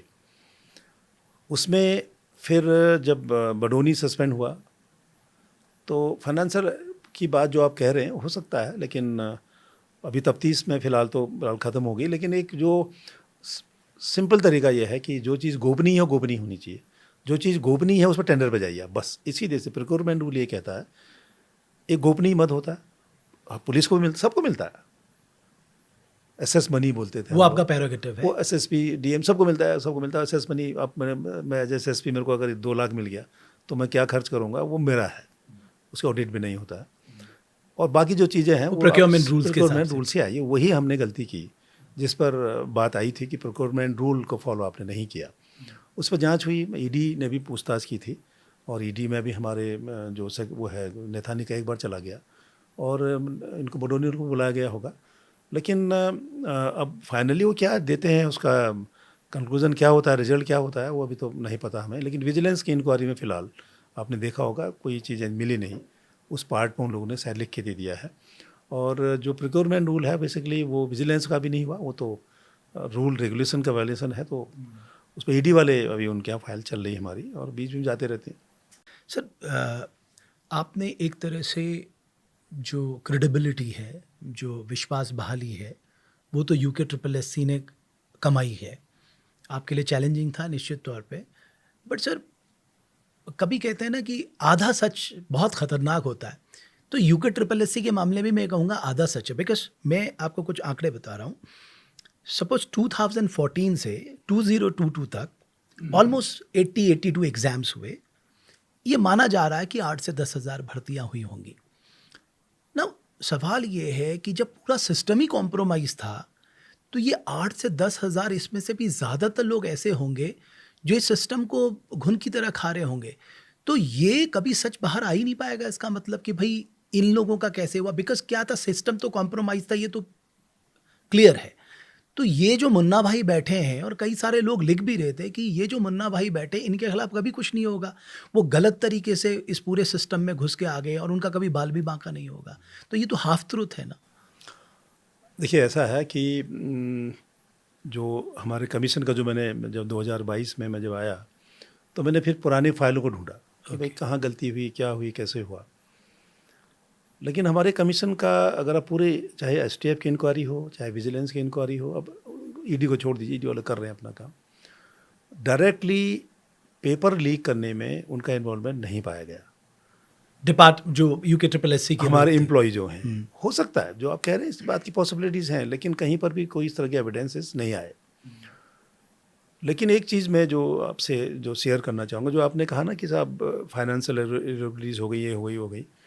हमने उसमें क्या किया था कि हमारा टोटल जो काम था वो हम लोग आउटसोर्स किया हुआ था। पेपर को छोड़ के बाकी सारा काम आउटसोर्स था, इवन सिक्योरिटी भी आउटसोर्स था हमारा, और बायोमेट्रिक है, जो भी चीज़ें हैं वो आउटसोर्स था। आउटसोर्स में ये होता है कि कौन सी कंपनी कर रही है, कब से कर रही है, पेपर कौन बना रहा है, कौन सेंटर पर जा रहा है, कौन सेंटर पर क्या पैसा देना है, वो डिसाइड करते थे, जो गलत है। मैंने आने के बाद सबसे पहले इन लोगों को बाहर किया। पहले मैंने जो हमारा गोपनीय है उसको छोड़ के बाकी सारे जो पेमेंट करते थे उन्हें बंद करके उसके लिए प्रॉपर टेंडर किया, और टेंडर में वो लोग आए। तो जो सिस्टम के साथ जिसके बिना टेंडर के अगर मैं आपको रख लूँ, सारा काम आपसे कराऊँ, तो हो सकता है कि हम कॉम्प्रोमाइज़ हो जाए। लेकिन वो टेंडर में जाऊँगा तो उसमें ट्रांसपेरेंसी होगी हमारी, और उसमें काफ़ी चीज़ें हम लोगों ने वो नहीं कर पाए होंगे, जो भी कारण रहे होंगे, वो आउटसोर्स के माध्यम से हमने बहुत काम किया। और उसमें मेजर काम जो था, जो हमारी RMS कंपनी थी जिसने, वो इसमें इन्वॉल्व था उस टाइम पे। मतलब काफ़ी चीज़ों में, सेंटर कहाँ होगा, पैसा कितना बांटना है, कैसे जाना है, तो वो थोड़ा सा हमारे लिए बहुत अच्छा नहीं था। बट RMS एक एजेंसी हो सकती है। RMS तभी ये काम कर सकती है जब बहुत सारे स्टेक होल्डर्स उसके साथ जुड़े हों। ऐसा तो हो नहीं सकता RMS जो है अपने मन से ये कर रही है। नेचुरली एक बहुत बड़ा कॉकस काम कर रहा था इस पूरे सिस्टम को, जो कॉम्प्रोमाइज़ करवा रहा था इस सिस्टम को। ना, दो तरह की चीज़ें हैं, दो अलग अलग करिए उसको ना आप। एक तो रही है कि पेपर लीक और पेपर आउट करना, पेपर लीक करना, या फिर मैं आपको नकल कराऊँ, या पेपर क्वेश्चन और फिर पेपर OMR शीट से भी छेड़छाड़। एक तो वो एक प्रश्न हो गया। दूसरा हो गया जो हमारे फाइनेंस से रिलेटेड चीज़ें हैं, जिसको हम एक्सपेंडिचर जो खर्च करते हैं, दो अलग अलग चीज़ों को जोड़िए ना।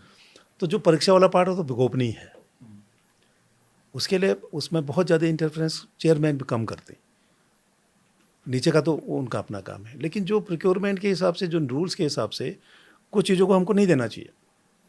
और वो देखिए, जब आप सिस्टम के साथ बैठोगे ना, जब सिस्टम के साथ बहुत ज़्यादा घुल मिल जाओगे, तो जो आप कह रही हैं इस बात की संभावना बढ़ जाती है।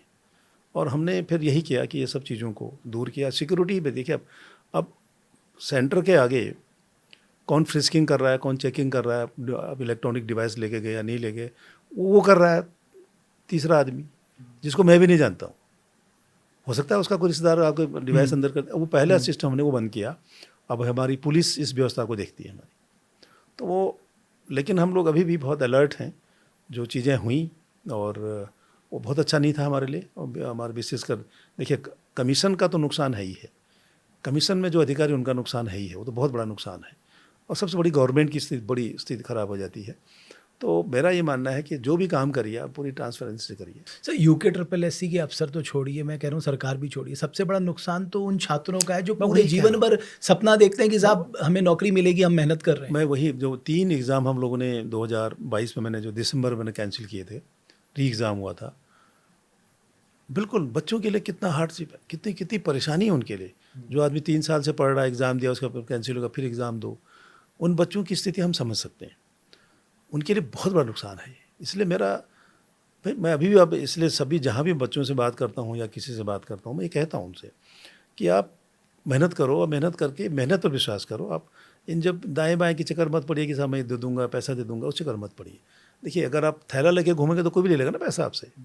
आप अपने पर विश्वास करो, अपने मेहनत पर विश्वास करो। मतलब आप हाकम पे विश्वास मत करो, बस अपने पर करो विश्वास। बट हाकम तो एक बहुत स्मॉल फिश था ना सर। हाकम को जरूर ब्रांड एम्बेसडर बना दिया इन्होंने नकल का, बट वो तो मुझे लगता है एक बहुत स्मॉल फिश था। हाकम के ऊपर कितने हाकम थे, ये कब आपको नहीं लगता, आपको भी जिज्ञासा नहीं होती कभी जानने की, यार हाकम का असली हाकम कौन था आखिर, ये भी तो पता लगना चाहिए। अब ये तो देखिए, इन्वेस्टिगेशन लोग कर रहे होंगे, STF कर रही है, कोई भी कर रहे होंगे, देख रहे होंगे।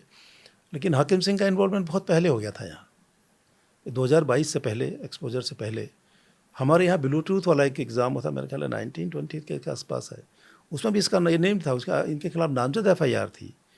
हाकिम सिंह जखौल करके लिखा था, पूरा पता नहीं था। कैसे बच गया फिर? अब वो तफ्तीश में क्या हुआ, कौन था, क्या लिखा, कभी उस पर विचार करूँगा, देखूँगा, मैं कोशिश करूँगा उसको पढ़ूँ एक बार। अगर उस टाइम पर अगर पकड़ गया होता तो चीज़ें फिर आगे ठीक होती।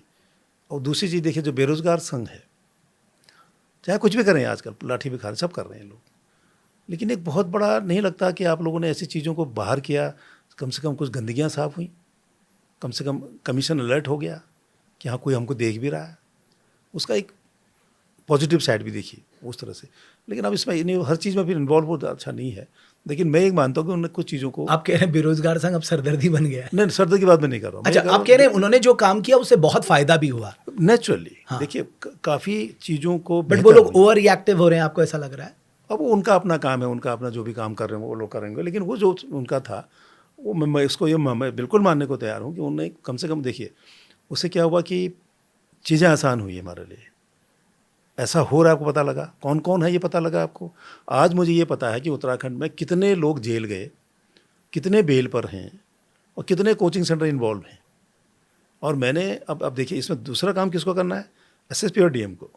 मैंने डीएम को, एसएसपी को हर आदमी का डिटेल भेज दिया है कि तुम्हारे ज़िले के इतने हैं नकल कराने वाले, नकल करने वाले, इतने स्टूडेंट थे जो संदिग्ध थे, इतने कोचिंग सेंटर थे। तो मैंने उनको लिखा है कि इनको निगरानी करिए, आप जिनकी बेल हो गई उनकी निगरानी करो, इनकी एक्टिविटीज़ देखो। पुलिस में नियम है कि आप जिसके खिलाफ सबूत हैं या नहीं है तब भी उसकी निगरानी कर सकते हैं, एक्टिव लिस्ट में लाना होगा, आप करिए ना। तो कम से कम 40-50 जो लोग हैं, अगर उन्हीं की निगरानी हम सख्ती से करें एग्ज़ाम से आगे पीछे, और उन कोचिंग सेंटर की गतिविधियों को देखें, तो आधी लोग की हिम्मत ऐसी खत्म हो जाएगी। काफ़ी सारे कोचिंग इंस्टीट्यूट जो उत्तराखंड में आज से में प्रिवेल करते हैं, वो इन सब चीज़ों में इन्वॉल्व थे, आप कह रहे हैं? 4 हमारे यहाँ बिल्कुल प्रत्यक्ष रूप से आए थे और चारों के बारे में हम लोगों ने भेज दिया कि इनको देखें, इनको बंद करने कोई दिक्कत क्या है, बंद करिए। बट तो हम लोग एक गाइडलाइन क्यों नहीं बना लेते, स्टैंडर्ड ऑपरेटिंग प्रोसीजर, एसओपी क्यों नहीं तैयार करते इस तरह के? आप देखिए कुकुरमुत्तों की तरह आज ये कोचिंग इंस्टीट्यूट खुल गए, नो क्वालिटी है ना कुछ है, बस बड़े बड़े होर्डिंग्स लगा देते हैं, है ना, 2-4 बच्चे निकल के बड़े बड़े इश्तेहार दे देते हैं। बट आप देखिए बच्चों का हार्ड एंड मनी किस तरह से ये इस्तेमाल कर नहीं, रहे हैं। कोचिंग इंस्टीट्यूट के बारे में अभी मेरे ख्याल से सेंट्रल गवर्नमेंट का भी कुछ डायरेक्शन भी आए हैं और हर स्टेट को कोचिंग इंस्टीट्यूट के लिए बिल्कुल एसओपीज होनी चाहिए, उनके लिए बिल्कुल स्पष्ट होना चाहिए आप क्या करेंगे क्या नहीं करेंगे। शायद हमारा स्टेट इस पर काम कर रहा है, होना चाहिए कोचिंग इंस्टीट्यूट पर कुछ तो रेगुलेशन। ये भी UKSSC के रिफॉर्म का एक पार्ट है। बिल्कुल रिफॉर्म का पार्ट है, रिफॉर्म का पार्ट है। देखिए आज मेरे पास, मैंने सबकी फाइल रखी हुई है, जितने मुकदमे हमारे कायम हुए उन सब का डिटेल मेरे पास है, मैं अपने बैग में रख के घूमता हूँ। किसी डिले में जाता हूँ तो उनसे बोलता मैं तुम्हारे इतने मुलजिम थे यार, इनको जरा देखो क्या कर रहे हैं ये। तो देखिए अपराधियों की आप निगरानी नहीं करोगे। देखिए पहले होता ना कि प्रिवेंटिव एक्शन बहुत होते, दफ़ा 25 में बंद कर दें, चाकू में बंद कर दें, दारू में बंद कर दें, बदमाशों को बंद कर दें। कहते हैं ना prevention is better than pure. हमेशा तो यही भी ज़रूरत है, जो बेल पर हैं उनकी एक्टिविटीज़ वॉच करना, कर क्या रहा है, और जो जेल में है उनको वहाँ देखो वहाँ कौन मिल रहा है उससे। देखिए जेल बहुत बड़ा सोर्स होता है कभी कभी इन्फॉर्मेशन का, क्राइम के मामले में कौन मिल रहा है उससे, कौन कौन मिलने गए, और जो बाहर होकर क्या रहे हैं। कुछ ऐसे भी लोग मिलेंगे साहब जो ठाठ से रह रहे होंगे, उनको फ़र्क नहीं पड़ा, जेब बेल हो गई, अब ठाठ से रह रहे होंगे। तो उनकी प्रॉपर निगरानी, एक एक आदमी की लिस्ट मैंने बन के सभी पूरे स्टेट में सर्कुलेट करके DMSSP को मतलब आप कह रहे हैं ये आइडेंटिफाई है कि कौन किस तरह से गलत कामों में लगा है। बिल्कुल, बिल्कुल। वो सब आइडेंटिफाई है आज के बिल्कुल, दिन में। बिल्कुल। वो लोग ये ना सोचें कि आपके ऊपर नज़र नहीं है, बिल्कुल। आपके ऊपर नज़र है। अगर वो ज़्यादा स्मार्ट बन रहे हैं, धोखे में आप कह रहे हैं। तो नज़र बस अब रखने की ज़रूरत हाँ, डिस्ट्रिक्ट एडमिनिस्ट्रेशन की। हमने लिस्ट पूरी भेज दी है। ओके, पूरे प्रदेश में है वो, ऐसा भी नहीं कोई जिला बचा हो जहाँ का कोई आदमी ना हो, ऐसा नहीं है। एक सर जब UKSSC बहुत मुश्किलों में था और एक के बाद एक एलिगेशन लग रहे थे, आपके बहुत सारे एग्ज़ाम जो थे वो UKPSC को दे दिए। आई थिंक 23 एग्ज़ाम, 23 थे, 21 आपके पास वापस आ गए, 2 आपके पास अभी भी नहीं आए। 20 वापस आए। एक तो खैर पुलिस SI वाला जो है, नहीं, एक तो अब वो सिस्टम ही खत्म हो, जैसे पहले रैंकर होता था पुलिस में, हेड कांस्टेबल SI वाला, उनका अब नियम चेंज हो गया, वो अब सीनियरिटी से प्रमोशन होता, वो तो वैसे ड्रॉप हो गया। ओके। अब बचा जो मेन हमारे पास ये जो सब इंस्पेक्टर और JE जूनियर इंजीनियर। बेसिकली आपने देखा होगा ना, रोज शोर मचाते हैं लोग, पिटकुल के JE नहीं आ रहे हैं, TG2 नहीं आ रहा है। बिल्कुल। वो भर्ती हम करते थे पहले। फिर उसके बाद जब ये वापस पहले वहाँ हो गए 2022 में, फिर वापस हुए तो उसमें 2 एग्ज़ाम ही छूट गए हैं, जो अभी उन्हीं के पास है। बट सर मैंडेट तो ये होता है ना कि क्लास 3 UKPSC के पास जाएगा, है ना, उसके नीचे के UKSSC के पास जाएगा, तो ये तो उसी कैटेगरी में आते हैं जिसका मैंडेट आपके बिल्कुल। पास है। मैं तो देखिए उत्तर प्रदेश में आप देखेंगे, मैं उत्तर प्रदेश को भी स्टडी करने गया था। उत्तर प्रदेश में भी वो काफ़ी 2 दिन बैठा मैं वहाँ, उनके चेयरमैन साहब से उनके पूरा सिस्टम सीखने हम लोग गए थे। उनके यहाँ सारे एग्ज़ाम एसएससी करता है। मेरे ख्याल से पहला ही स्टेट होगा उत्तराखंड में या कोई और इवन हिमाचल में भी, हरियाणा में भी नहीं है ऐसा, एसएससी करती है। ग्रुप सी के डी के दोनों एग्ज़ाम एसएससी करती है।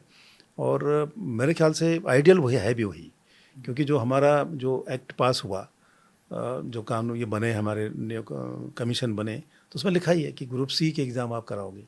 तो मेरे ख्याल से आइडियल होना चाहिए, क्योंकि वो सारे एग्ज़ाम वापस बट ये 2 क्यों नहीं दिए? आपने ट्राई किया कि साहब, आपने जानने की कोशिश की कि साहब आपने इतने लौटा दिए और ये 2 एग्ज़ाम आपने क्यों नहीं लौटाए? अब उसका कोई चीफ सेक्रेटरी साहब के यहाँ से कोई मीटिंग हुई होगी, वहाँ क्या चर्चा हुई उस मीटिंग में, तो खैर मैं नहीं था। लेकिन उसका कोई स्पष्ट कोई कारण हो ऐसा किसी कोई मेंशन नहीं होता। उन्होंने कहा फिलहाल 2 छोड़ दो, इस तरह की कुछ बात हुई है वहाँ शायद, तो मिनट्स में आए होंगे, फिलहाल 2 छोड़ दीजिए। मेरा ये कहना है कि अगर हम अपना काम कर रहे हैं, अपनी काम ईमानदारी से हम कर रहे हैं, समय पर बिल्कुल टाइमली हम अपना काम निपटा रहे हैं, तो जो हमारा मैंडेट है वो हमको वापस करो, हम करें उसका एग्ज़ाम को, क्या दिक्कत है? तो उस पर अब कब होगा मुझे नहीं पता, लेकिन फ़िलहाल जो हमारे पास काम है पहले मैं उसको निपटाऊँ कि अगले सितंबर 2025 तक मेरे पास इतना काम है, इतने एग्ज़ाम हैं कि कितने लोगों को नौकरी देने जा रहे हैं आप? अभी इस दिसंबर तक हम लोग करीब 2100 लोगों को नौकरी तो हम दिसंबर तक कंप्लीट कर रहे हैं, जिनका वेरिफिकेशन हो रहा है, कुछ लोगों का ड्राइविंग टेस्ट हो रहा है। फिर उसके बाद हमारा एग्ज़ाम है लगातार सितंबर 2025 तक, करीब 4900 के आसपास वो पद है, 5000, जिसमें मेजर मतलब हमारे यूथ के लिए बहुत अपॉर्चुनिटी होगी, जिसमें मुख्य रूप से पुलिस है, फॉरेस्ट है और सिंचाई है। पुलिस में तो चल ही रहा है, 2 साल बढ़ाई है, वो चल ही रहा है, लेकिन हमारे पास जो आ गया है, उनका रिक्वेशन आ गया है, तो हम लोग अपने जो हम लोगों ने कैलेंडर निकाला, जो उसका एक रोड मैप तय किया हमने, उसी पर स्टिक करेंगे हम लोग। जिस डेट को एग्ज़ाम हो उसी डेट को एग्ज़ाम होगा, एक दिन भी उसमें एक लाइन, आपने एक एग्ज़ाम शेड्यूल निकाला है? शेड्यूल निकाल दिया हम लोगों ने, और उसी पर उसमें आया था ना कि हम नीचे एक लाइन लिखते हैं, तिथि में परिवर्तन हो सकता है, संभव से लिख देते, तो उस लोग संशय होगा या नहीं होगा, हम लिखते ज़रूर हैं, लेकिन मेरी कोशिश ये है कि उसी डेट को एग्ज़ाम होगा जिस डेट को हम लोगों ने आपको। अभी एक एग्ज़ाम आपने कराया काफ़ी समय पहले, उसका रिजल्ट शायद पेंडिंग है, उसको लेके भी बहुत लोग सवाल नहीं, ग्रेजुएट लेवल पे, उसके लिए मैं भी चिंतित हूँ, और उसका कारण बताता हूँ मैं आपको। उसका हमारा वैसे कंप्लीट हो गया था वो, उसमें जो ये जो पंचायत सेक्रेटरी होते हैं पंचायत डिपार्टमेंट के, उनको वैकेंसी को लेकर के कुछ प्रॉब्लम्स हुई, पहले ज़्यादा थी फिर कम हुई, वो पता नहीं उनका क्या प्रॉब्लम थी डायरेक्टरेट और सचिवालय के बीच में। तो हमने उनसे कहा भाई आप उसको क्लियर करिए। उसको क्लियर करते करते इन लोगों ने 6 महीने लगा दिए, उसमें 5 महीने। तो पद जो कम हुए थे, मैंने कहा इसका पद कम क्यों हुआ आप मुझे बताओ, और हम कितने पद पर रिजल्ट निकाला है बताओ। तो फाइनली खैर उसमें एक पद बढ़ गया है और ठीक हो गया वो। और उसमें जो अभी उसमें टाइपिंग का भी था, टाइपिंग हमारी 24 को कंप्लीट हो गई, अगले 1 महीने में रिजल्ट निकल जाएगा उसका। क्या UKSSC जो अपने आप में एक सिस्टम है वो पूरी तरह से क्लीन हो गया? मतलब हम इतना आश्वस्त माने कि अब कम से कम कोई ब्लैक फिश वहाँ पर नहीं है? नहीं, हमारे स्टाफ में जो लोग थे, कुछ लोग आए थे, कुछ तो वापस हो गए हैं, कुछ हम लोगों ने निकाल दिए हैं, कुछ आउटसोर्स वाले निकाल दिए हम लोगों ने। और अभी तो हम हर करीब हर एम्प्लॉय को देखते ही रहते हैं, वॉच करते रहते हैं, और कोशिश करते हैं कि इसमें किसी का इन्वॉल्वमेंट ना हो, और उम्मीद करूंगा मैं ऐसा होना भी नहीं चाहिए। पॉलिटिकल इंटरफेरेंस एक बहुत बड़ा कारण होता है, तो मैं क्या ये मानूं कि UKSSC पॉलिटिकल इंटरफेरेंस से मुक्त है पूरी तरह से? किसी तरह का कोई पॉलिटिकल इंटरफेरेंस आपके ऊपर नहीं है? बिल्कुल नहीं, जीरो, कोई जीरो। जब आप पहले दिन चीफ मिनिस्टर से मिले थे, जब आपको UKSSC की जिम्मेदारी दी गई, तो उनका क्या मैंडेट था, मतलब क्या बोला? उन्होंने एक ही कहा मुझे कि भाई इस कमीशन को ठीक करिए, बस कमीशन को बिल्कुल ठीक करिए और सिस्टम को बिल्कुल परफेक्ट करिए, बस उतना मैसेज बहुत था। कैसे करना है, क्या करना है, वो अब मुझे तय करना है। तो उनका इतना ही था कि इस कमीशन को जो इसकी छवि खराब हो गई, सबकी खराब हुई, उसका देखिए नुकसान क्या हुआ है मैं बताऊँ। सेकेंड फेज़ की हमारी कुछ बिल्डिंग्स बननी थी, वहाँ लैब बननी थी, हमारा पूरा पैसा नहीं दिया इन लोगों ने साथ, क्योंकि छवि खराब होगी। तो उन्होंने कहा साला इसको जिंदा रखना है, नहीं रखना। अब मिला हमें वो पैसा, तो सेकेंड तो हम उनका ये था कि भाई इस कमीशन को बिल्कुल पारदर्शिता से, बिना किसी बदमाशी के, भ्रष्टाचार की कोई बात नहीं होनी चाहिए, ये सब चीज़ें उन्होंने कहा कि उसको परफेक्ट करिए। तो हम उसी पर हम लोग कर रहे हैं, और बहुत हद तक हम शामिल उसमें सफल भी हुए हैं। लेकिन हमारी कोशिश देखिए, हमेशा अलर्ट रहना पड़ेगा 24 घंटे। ओके। देखिए वीवीआईपी ड्यूटी में जब आप जाते हैं तो जब एडिशनल डीजी ब्रीफिंग करते हैं वो कहते हैं साहब एक गलती हुई तो वीवीआईपी ड्यूटी खत्म हो गई आपकी, आप गए। वही यहाँ भी है, एक गलती से आपका पूरा सिस्टम खत्म कोलैप्स। आपने एक एसओपी बनाई है, उस एसओपी का पालन होगा। हमारे यहाँ किसको जैसे एग्ज़ाम के सेंटर में किसको क्या करना है हर चीज़ हमने बना रखी है। मैं वहाँ पर अगर मैं ऑब्जर्वर हूँ तो मुझे क्या करना प्रॉपर दिखाया हो, उस पर रिपोर्ट देगा हमें फिर। तो हर आदमी की एसओपी बन गई, हर आदमी को क्या करना है उसको क्लियर है। ओके। दो और बात, एक आबकारी सेवाई परीक्षा का रिजल्ट और दूसरा LT आर्ट का रिजल्ट। ये एक और क्वेश्चन, बहुत सारे क्वेश्चन आए, हम कोशिश कर रहे हैं ज़्यादातर हम आपसे पूछें। आबकारी का मेरे ख्याल से सारा रिजल्ट निकल गया, मुझे ध्यान नहीं आ रहा मुझे, ऐसा आजकल में निकल रहा है, मतलब इस हफ्ते उसका हम रिजल्ट निकाल देंगे फाइनल। आबकारी का, ओके। LT का रिजल्ट हमारा अगले 10 दिन में हमारा तैयार हो गया। जो आपने कहा ना सिलेबस के ऊपर जो बवाल था वो LT के ही थे। ओके, तो इसी वजह से डिले हुआ। इसी डिले हुआ। तो उनके ऑब्जेक्शन में अभी 2 दिन पहले सारे ऑब्जेक्शन क्लियर हो गए हो। अगले मेरे ख्याल से मुश्किल से 10 दिन लगेंगे, अगले महीने भर दिसंबर से पहले हम रिजल्ट निकाल देंगे उसका, फाइनल सिलेक्शन भी। तो कैपेसिटी बिल्डिंग के लिए आप क्या करते हैं? जो आपके कार्मिक हैं उनकी कैपेसिटी बिल्डिंग के लिए आप क्या करते हैं? हमने जब हम लोग आए थे शुरू में यहाँ तो कि भाई आप कैसे करें क्या करें, फिर मैंने इनको फिर एक ट्रेनिंग शुरू की। पहले शुरुआत में पहले तो मैंने इनको 2 दिन 3 दिन लेक्चर मारी, वहीं बात करी मोटिवेशनल टाइप का। तो आपने पुलिसिंग स्टाइल में किया? पुलिसिंग स्टाइल में मैंने कहा देखिए अगर गलती करोगे, एक तो होता है कि गलती हो गई, एक होता है नोइंगली करोगे। अगर गलती हो गई हो सकता है काम करोगे तो मैं माफ़ भी कर सकता हूँ, लेकिन अगर जानबूझ के करोगे तो फिर सीधे वही है, जगह पर कोई और जगह बचती नहीं आपकी। उनको मैंने बताया, उनको देखिए जब शुरू में मैं आया होता है, देखिए जी बहुत बड़ा समस्या थी कमीशन में, एक दूसरे को शक की नज़र से देख रहे थे हम, इसने तो नहीं किया, इसने तो नहीं किया। उनको नॉर्मल करते करते मुझे 3 महीने लग गए। उसके बाद फिर मैंने इनको कई फेजेस में ट्रेनिंग किया। मैं कोऑपरेटिव इंस्टीट्यूट में भी ट्रेनिंग कराने ले गया इनको एक लोकल प्राइवेट इंस्टीट्यूट को ट्रेनिंग करने ले गया। फिर एक ट्रेनिंग मैंने अपनी यहीं कराई, मैंने कहा यहीं कराओगे ट्रेनिंग, मैं देखूंगा तुम क्या करो, मैं भी बैठूंगा ट्रेनिंग में।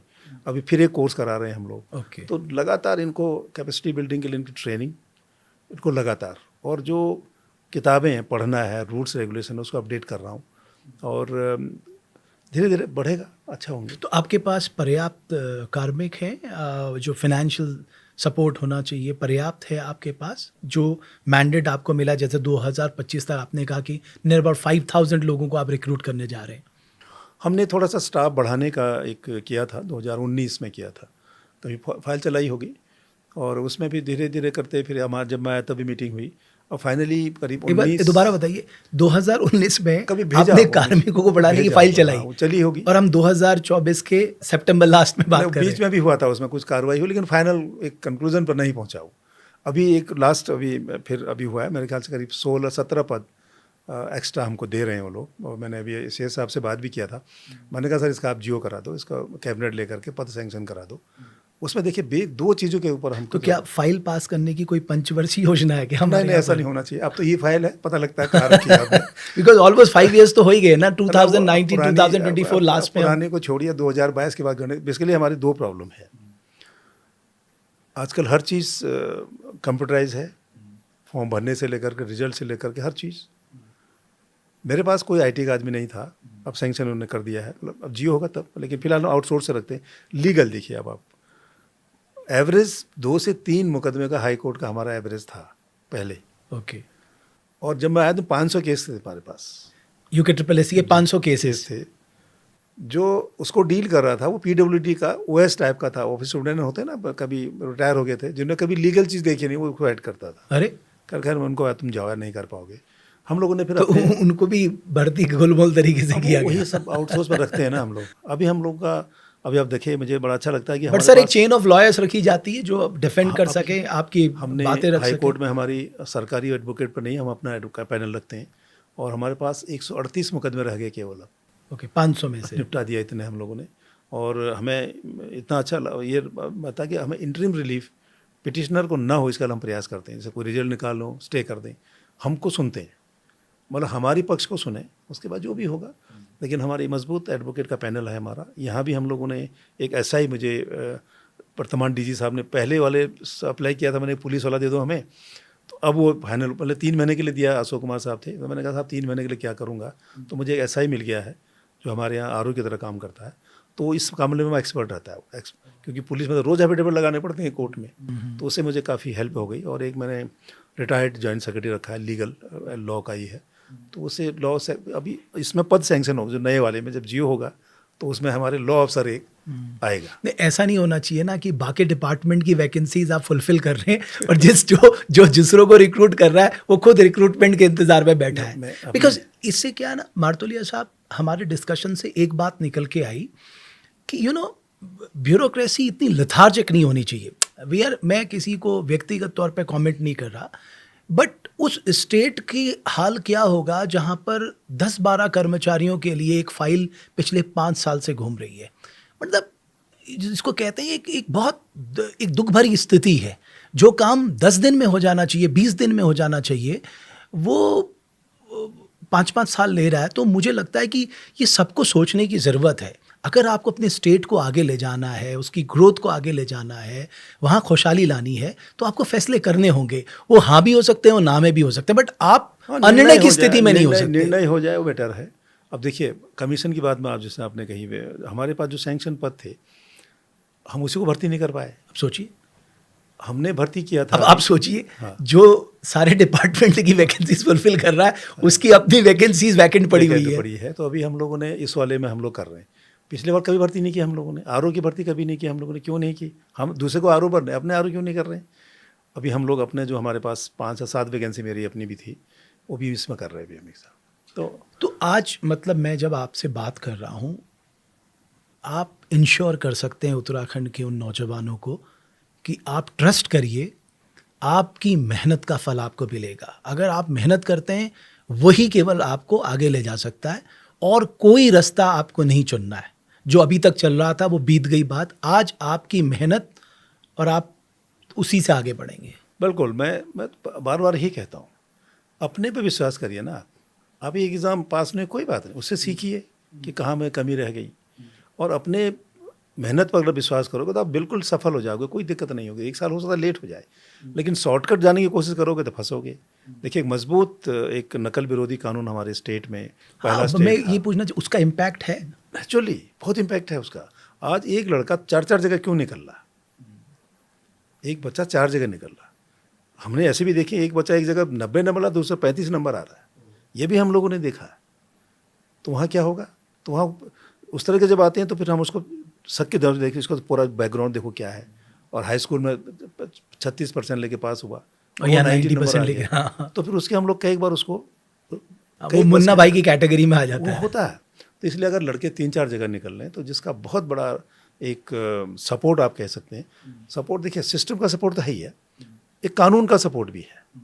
जो कानून पहले भी था, लेकिन उस कानून उतना मजबूत नहीं था जिस हिसाब से इसमें पिनल इसके एक डेटरेंट के तौर पे काम कर रहा है। देखिए, 5-5 साल तक डिबार अगर कोई बच्चा हो गया तो उसकी तो ज़िंदगी ख़त्म हो गई, और 50 लाख रुपए जुर्माना और हो गया, घर बार और बिक जाएगा उसका।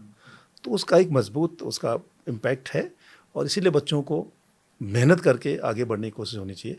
शॉर्टकट या किसी के बहका में आकर करोगे, ये सब चीज़ें फिर आपको झेलनी होंगी। फ्यूचरिस्टिक आपके क्या प्लान्स हैं? बिकॉज काफ़ी सारे रिक्रूटमेंट्स आप करने जा रहे हैं। आप किस तरह से टेक्नोलॉजी का प्रयोग करेंगे, किस तरह से आप इंश्योर करेंगे? क्योंकि आप देखिए ना, आप ना चाहते हुए भी कई बार ऐसी बातें आ जाती, जैसे यूपी में भी इतने बड़े पैमाने पे नकल हो गई। उन्होंने सारी कोशिशें लगाई थी, पूरी ताकत झोंकी थी। तो उस सिचुएशन से बचने के लिए आपने क्या तैयारी की है? हम लोग कुछ चीज़ों पर काम करने की कोशिश करें। एक तो 2 टियर तो आपसे चर्चा हो गई है। अब नकल या बढ़िया एग्ज़ाम कैसे हो, क्या हो, सीसीटीवी की बात आती है। अभी तक सीसीटीवी हम लोग क्या करते हैं कि केवल गेट पर कंट्रोल रूम में रखते हैं, रूम में नहीं लगाते हैं, क्योंकि बड़ा एक्सपेंसिव है, बड़ा खर्चा होता है। तो अभी हम लोगों का प्रोग्राम ये है, हम टेंडर पर जा रहे हैं अभी, कि हम लाइव टेलीकास्ट होगा, लाइव दिखाई देगा मुझे कि किस रूम में क्या हो रहा है। इसी तरह AI बेस्ड सीसीटीवी भी आ गए हैं। AI बेस्ड सीसीटीवी बहुत इफेक्टिव है, और बहुत डिटेल कुछ जानकारी मुझे नहीं है, लेकिन हमने अभी 2 कैमरे लगाए थे पिछले एग्ज़ाम में, एक पायलट प्रोजेक्ट की तरह, लेकिन वो बहुत सेंसिटिव है। आप थोड़ा सा नॉर्मल थोड़ा सा बिहेवियर आपको आगा तो ऊपर आपको तंग करेगा, अलार्म बजेगा, लेकिन सिस्टम आपको अलर्ट करेगा। जैसे उसने हमको ये बताया कि सेंटर के बाहर बहुत भीड़ है। क्यों भीड़ है? तो इमीडिएटली फ़ोन किया, SSP गए थे, SP सिटी गए थे हरिद्वार वाले, बोले सर बगल में क्रॉसिंग है, तो भीड़ दिख रही है हमें। एक तो लाइव हो गया, हर कमरे का हम यहाँ बैठ के कंट्रोल में देखेंगे कि कमरे में क्या हो रहा है। दूसरा ये हो गया आपका AI बेस्ड हो, इसको हम लोग करने जा रहे हैं, इस पर भी हम लोग काम कर रहे हैं। अब कई लोगों का थंब इम्प्रेशन नहीं आ रहा तो हम आयरिस पे भी काम करना चाह रहे हैं, उसको भी हम लोग करेंगे। और दूसरा जो मैंने आपको कहा कि पूरे प्रदेश में एक ही रूल बने, एक नियम बने, वो हम शासन को संदर्भित कर रहे हैं, इस पर विचार हो, ताकि हमारे एग्ज़ाम 3 एग्ज़ाम साल में करें हम, और 3 एग्ज़ाम में आराम से हो भी जाएगा। अदरवाइज़ हम साल भर एग्ज़ाम करते भी रहेंगे तो वैकेंसी रहेगी और सारे एग्ज़ाम आपको टाइम बट इतनी डिले प्रैक्टिसेस में आपको लगता है आपका ये काम इतनी तेज़ी से हो जाता नहीं, है? मुझे एक अच्छा ये लगता है कि अभी इस बीच जो भी हमारे पास आए, अगर हमने उस कंसर्निंग डिपार्टमेंट से बात की, उनके नोडल से बात किया, हमारे नोडल ने बात किया, तो वो चीज़ों को हम आसानी से, उसका एक फ़ायदा मैं भी खुद बात करता हूँ। मैं अगर किसी HOD से नहीं आया तो नहीं सुनना है तो सचिव से बात कर लें, या वो इस तरह की प्रॉब्लम आ रही है उसको ज़रा बताइए आप, तो उससे हो जाता है। दूसरा, मेरे पास एक नए कुछ मेंबर आए हैं जो सिस्टम में रहे हैं, सिस्टम में वो सबको जानते हैं कि भाई छोटी सी गलती, एक छोटा सा लाइन से हम नहीं कर पा रहे हैं, उसको आप ठीक करिए। तो 1 to 1 भी हम बात करते हैं। हम करस्पॉन्डेंस चिट्ठियों पर विश्वास नहीं करते। अब जिसको जल्दी करना है, अब बात करिए, उनको बुला लीजिए, उसको ठीक करिए। तो उस पर भी हम लोग काम कर रहे हैं कि एक ही उसमें गवर्नमेंट को रिफ़र करेंगे, गवर्नमेंट उसमें निर्णय ले, शायद वो होगा भी। उसमें मेरे ख्याल है इनके एडिशनल सेक्रेटरी भी गए थे। और दूसरा, एक हम ये सोच रहे हैं कि जैसे अब एक पेपर बना आपका, वो पेपर आउट हो गया, ये हो सकता है। हम कोशिश ये कर रहे हैं कि अब थोड़ा वही वित्तीय समस्याएं रहेंगी, उस पर भी चर्चा करनी है हमें।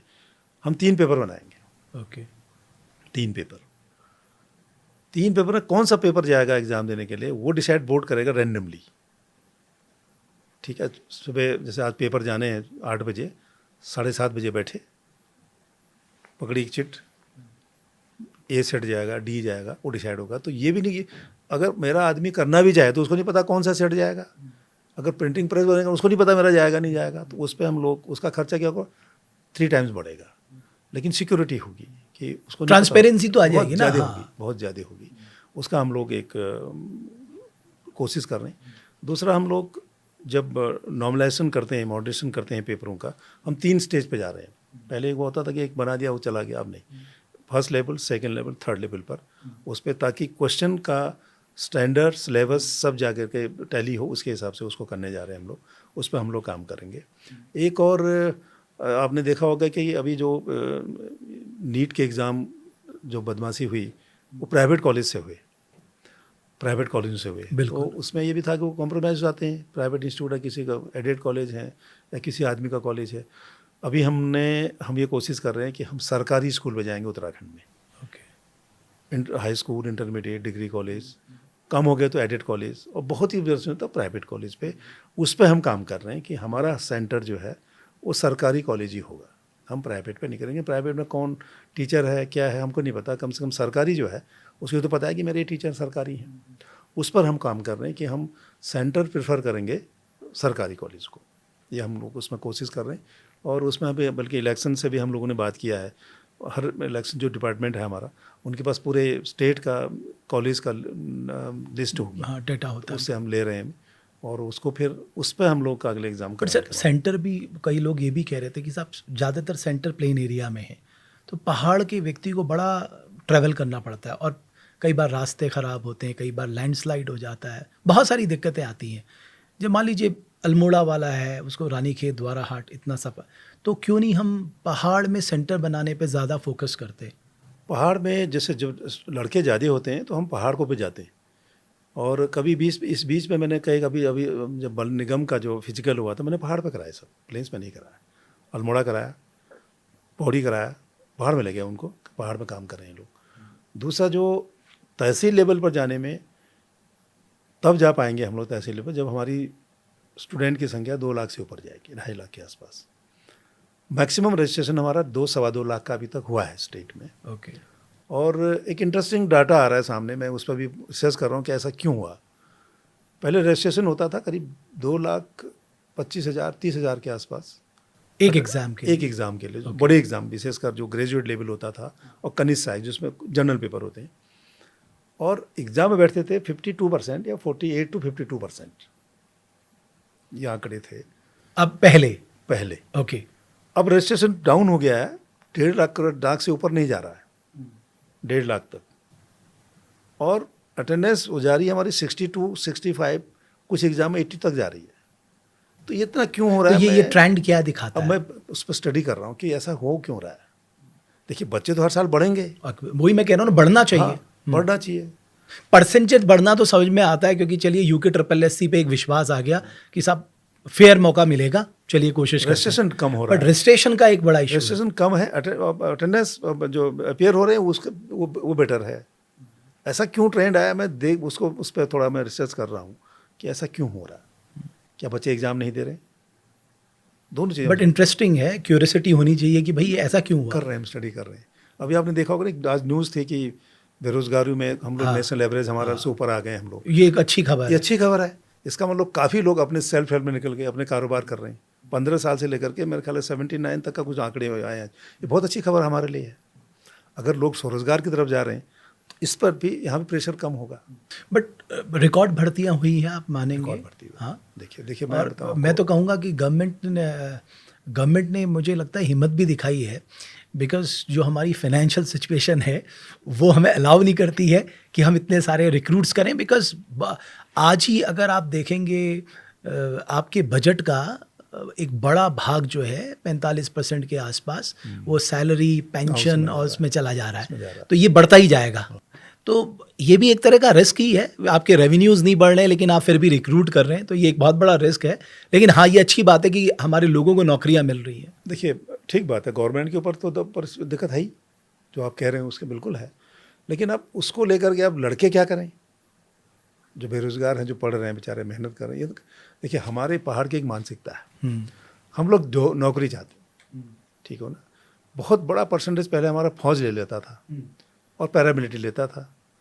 और जब से आपने देखा ना, अब स्टेट बनने के बाद हमारा कोटा कम हो गया, तो बच्चे हमारे फौज में कम जा पा रहे हैं।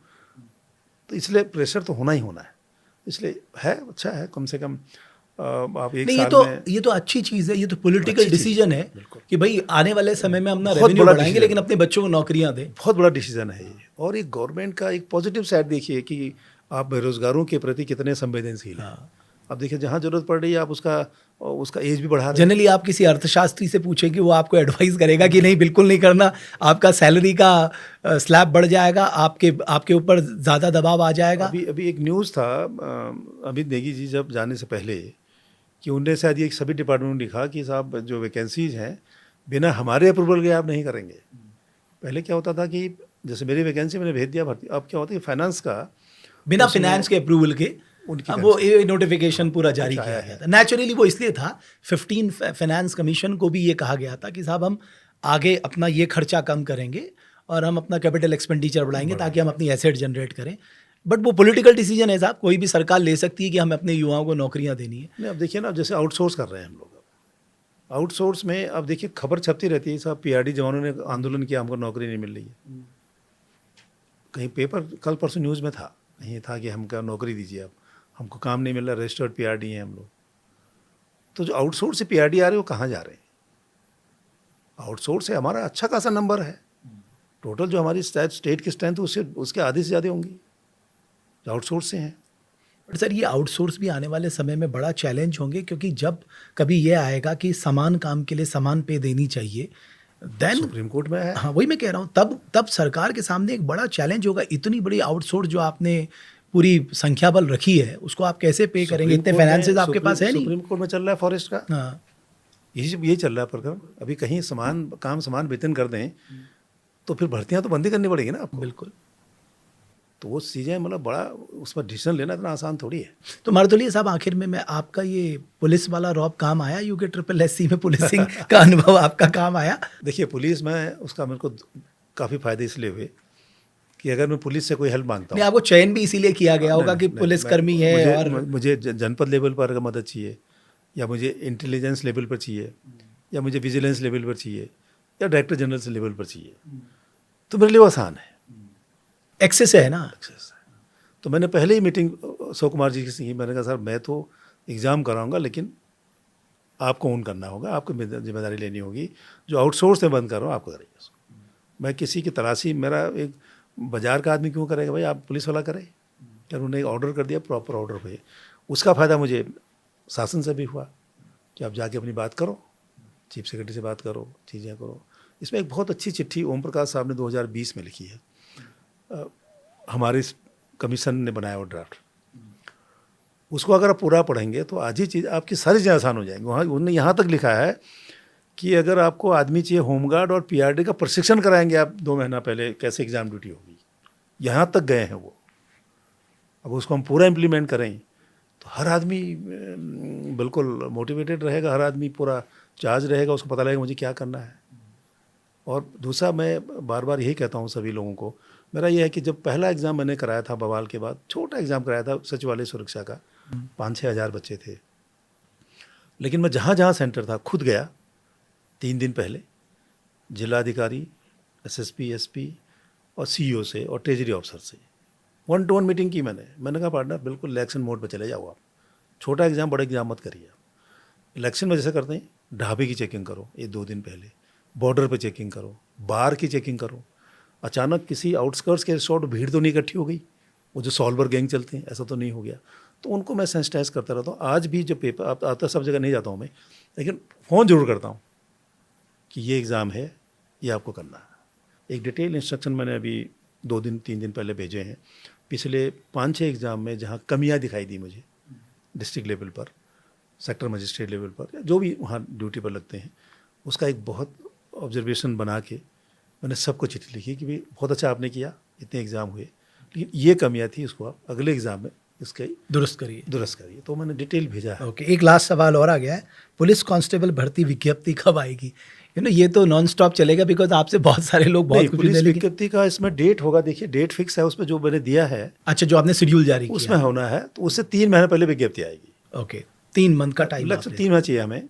तो उसकी जो एग्ज़ाम, उस डेट फिक्स हो गई मेरी, उस डेट को एग्ज़ाम होगा। और नहीं, फरवरी 1 या 2 तारीख से उसका फिजिकल होना है। ओके, डेट है इसमें, अगर आप कैलेंडर आपके पास हो, हाँ मैं बताऊं आपको, उसकी डेट फिक्स है, इसमें कोई कन्फ्यूज़न नहीं है। विज्ञप्ति खैर आती रहेगी जाती रहेगी, लेकिन इसका एग्ज़ाम का डेट फिक्स कर दिया हम लोगों ने। कांस्टेबल फिजिक्स 1 फरवरी से।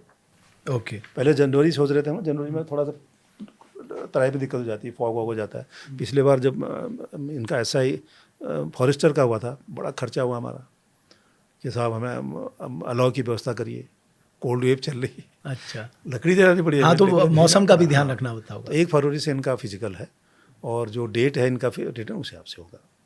मारतोलिया साहब, आप आए, आपने बहुत महत्वपूर्ण विषयों पे चर्चा की, और मुझे अच्छा लगा कि आपने एक इकबाल वापस लाने की जो कोशिश की है UKSSC की, उसने हमारे बच्चों को एक भरोसा दिया है कि नहीं, हमारा टैलेंट ही हमारी असली ताकत है। तो मुझे लगता है कि जब हम एक पूरे ट्रांसपेरेंट सिस्टम में काम करते हैं और अच्छे बच्चे निकल कर आएंगे, मेहनती बच्चे निकल कर आएंगे जिन्होंने चैलेंजेस झेले, तो मुझे लगता है सिस्टम में भी वो बदलाव देखने को मिलेगा। बिल्कुल, देखिए एक आदमी को भर्ती करते हैं आप, तो 60 साल तक नौकरी करेगा, 60 ईयर्स में रिटायर होगा। उसको गवर्नमेंट के सारे पॉलिसीज़ को इम्प्लीमेंट कराना है, डिलीवरी करनी है सिस्टम में। अगर वहाँ अच्छे लड़के गएंगे तो आपका स्टेट के लिए बहुत अच्छा होगा। तो इसलिए हमारी कोशिश ये होनी चाहिए कि जो बेस्ट बच्चे हैं मेहनत से वो जाएं, और जो शॉर्टकट वाले अपना काम करें, रोजगार करें। बड़ा अच्छा लगा, बहुत धन्यवाद। देवभूमि डायलॉग के पॉडकास्ट में UKSSC के चेयरमैन GS मारतोलिया साहब थे।